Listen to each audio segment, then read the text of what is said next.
नमस्कार मित्रांनो.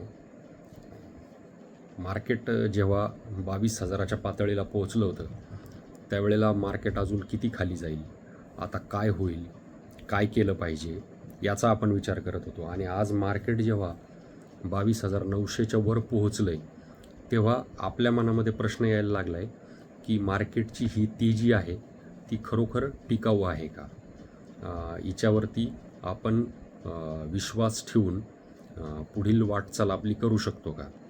तर मित्रांनो, या ठिकाणी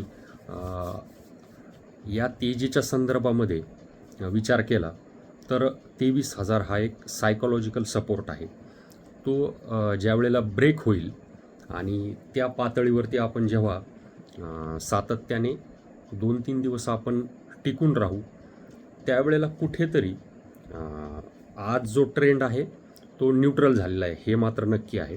जो निगेटिव्ह ट्रेंड होता तो आज न्यूट्रल झालेला आहे. मात्र 23,000च्या वर आपण सातत्याने टिकलो तर हा ट्रेंड कुठेतरी पॉझिटिव्ह होईल. मात्र ही जी रिकव्हरी असेल ती व्ही शेप नसेल, कारण मार्केट पडताना टप्प्याटप्प्याने पडलेलं आहे. एका एका टप्प्याला ते कन्सॉलिडेट झालं आणि पडलेलं आहे. त्यामुळे वर जाताना देखील ते अशाच पद्धतीने जाईल.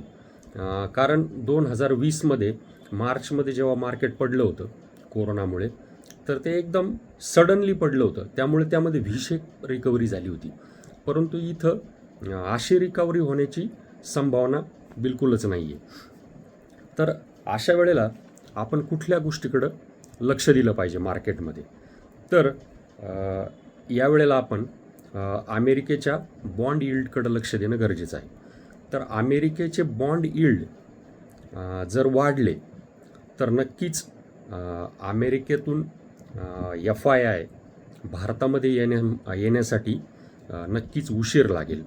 परंतु जे बॉन्ड यील्ड आज कमी झालेले आहेत त्यामुळे कुठेतरी भारतीय मार्केटमध्ये, एमर्जिंग मार्केटमध्ये पैसा येण्यासारखी परिस्थिती निर्माण झालेली आहे.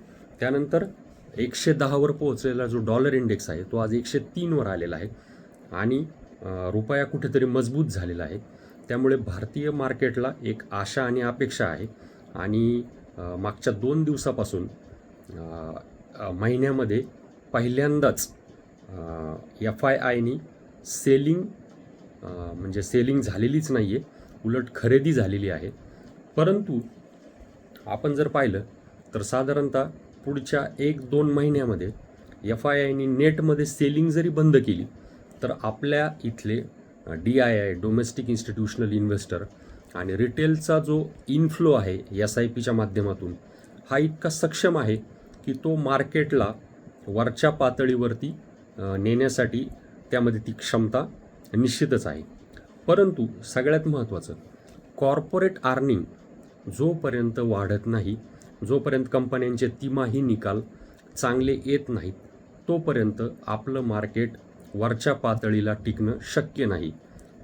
काही पातळीपर्यंत ते जाऊ शकतं, मात्र तिथं टिकणं, त्या तेजीचा ट्रेंड टिकणं हे मात्र जोपर्यंत अर्निंग ग्रोथ येत नाही तोपर्यंत ते शक्य नाही. परंतु अर्निंग ग्रोथ तोपर्यंत येईल अशी शक्यता आहे, कारण आपण आता पुढच्या तिमाहीला जे जाणार आहोत तर ते मुळातच एक लो बेस घेऊन जाणार आहोत आपण. त्यामुळे नक्कीच त्यामध्ये ग्रोथ निर्माण होईल. आणि RBIनी जे काही मॉनिटरी पावलं उचललेले आहेत, जो लिक्विडिटी इनफ्लो मार्केटमध्ये येण्याच्या संदर्भात जे काही पावलं उचललेले आहेत, जे नवीन RBIचे गव्हर्नर आहेत त्यांनी, आणि महागाईच्या पातळीवरती जो काही आपल्याला दिलासा मिळालेला आहे, आणि जो काही GDP ग्रोथचा जो बॉटम झाला होता सप्टेंबरमध्ये आणि कॉर्पोरेट अर्निंगचा बॉटम झाला होता डिसेंबरमध्ये, तर त्या पातळीवरती देखील कुठेतरी भारतीय मार्केटमध्ये पैसा येण्यासाठी अनुकूल परिस्थिती निर्माण झालेली आहे. तर या दरम्यान आपल्याला आंतरराष्ट्रीय घडामोडींकडे देखील लक्ष द्यावं लागेल. रशिया आणि युक्रेन वॉरच्या संदर्भामध्ये पुतीन आणि ट्रम्प यांची जी काही चर्चा झाली तर त्या संदर्भामध्ये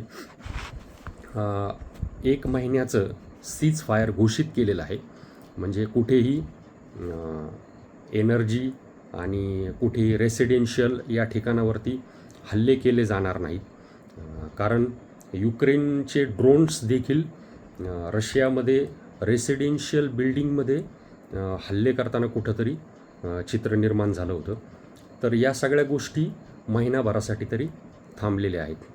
मात्र या चर्चेमधून एक गोष्ट जे ट्रम्प जी चर्चा करतायत त्यामध्ये ते नक्कीच आपलं काहीतरी हित साधू पाहत आहेत.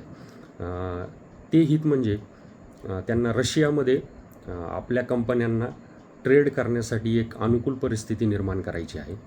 परत युक्रेनचं जे परत रिकन्स्ट्रक्शन होईल त्यामध्ये रशियाचा जो फ्रीज केलेला फॉरेक्स रिझर्व्ह आहे अमेरिकेने आणि युरोपियन युनियनने, त्यांनी जवळपास $300 बिलियन फ्रीज केलेला आहे. तर तो फेब्रुवारी 2022मध्ये जेव्हा रशियाने युक्रेनवर हल्ला केला त्यानंतर हा त्यांचा $300 बिलियन जो फ्रीज केलेला आहे तो कुठेतरी अमेरिका आणि युरोपियन युनियन हे युक्रेनच्या रिकन्स्ट्रक्शनसाठी कसा वापरता येईल यासाठी ते प्रयत्न करत आहेत.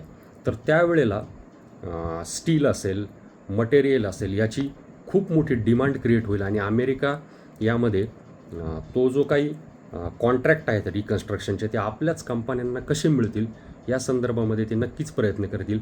जे त्यांनी युद्धाच्या काळामध्ये इराकमध्ये रिकन्स्ट्रक्शनचे कॉन्ट्रॅक्ट्स आपल्यालाच कसे मिळतील हे पाहिलं होतं.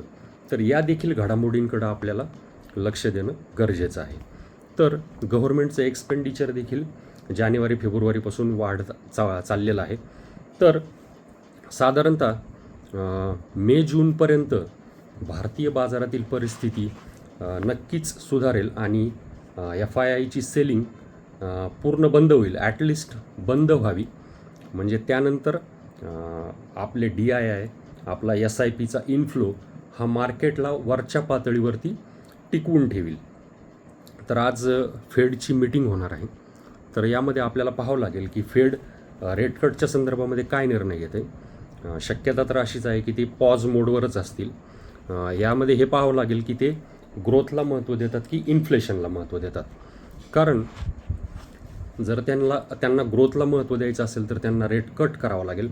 परंतु जे रेसिप्रोकल टॅरिफ पुढच्या महिन्यामध्ये लावण्यासंदर्भात निर्णय घेतला जाणार आहे, जर ते खरंच इम्पोज झाले आणि त्यामुळे जर अमेरिका मंदीच्या गर्तेमध्ये जर फसलं तर त्यामुळे इन्फ्लेशन वाढण्याचा धोका संभवतो आणि अशा परिस्थितीमध्ये कदाचित त्यांना रेट वाढवण्याची सुद्धा त्यांच्यावरती वेळ येऊ शकते. त्यामुळे तिथे काय होतं आहे या घडामोडींकडे देखील आपल्याला लक्ष देणं गरजेचं आहे.